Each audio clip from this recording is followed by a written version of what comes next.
Добрите зайци. Днес овенът Витороги срещна заека Евлоги, който бързо му разказа част от своите тревоги. Куковица щом за кука, знак било туй за сполука. Зайо засадил градина с най-отбрани зеленчуци, за похапване да има на деца, че и на внуци. Снощи в същата градина чу зайкинята Сабрина подозрително сумтене, хрупане и шумолене. Имаше си 8 зайчета, малки сладки кукурайчета. Уморени от игри, пробваше да ги приспи. Та и тя да си полегне и край тях да се изтегне. И тогава, както казах, хрупане и шумолене, чу се точно от лехата с морковите за салата.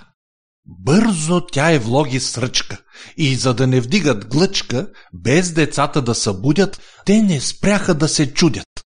Как, а и защо, незнайно, морковите им потайно вмиг потъват в земята, заедно с листата. Тръгнаха те по лехата морковите да спасят. Хващат морков за листата, нещо дърпа го отвъд. Под земята най-безсрамно някой моркови краде, да си беше посадил, че тогава да яде. Дърпат зайците нагоре, дърпа силно той надолу. Най-накрая здраво дръпнаха, лапите им чак изтръпнаха. И през дупката в земята вмиг изхвъркна като тапа. Виждаше се в тъмнината, че е с морков в устата. Зайците се възмутиха, но с учудване откриха, че в таз среднощна гонка горската картица Цонка беше център на внимание. Вярвам, не без основание, морковите от лехата издърпала бе под земята.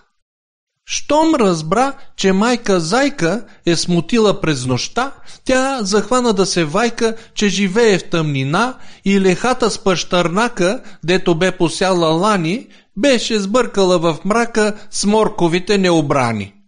Каза им, че съжалява от сърце и обещава морковите тя да върне. Ако нещо е останало, че картичетата гладни да вечерят друго нямало. Извини се официално на съседите си драги. Зайците им стана жално, чувайки тез думи благи. И решиха да дарят още 2 лехи салата, та спокойно да заспят на картицата децата. На съседите добри дълго ще благодари Цонка горската картица, че дори и в тъмница светъл лъч се появи, даже с мъдрост я дари. Само в нужда се познава за приятел днес кой става.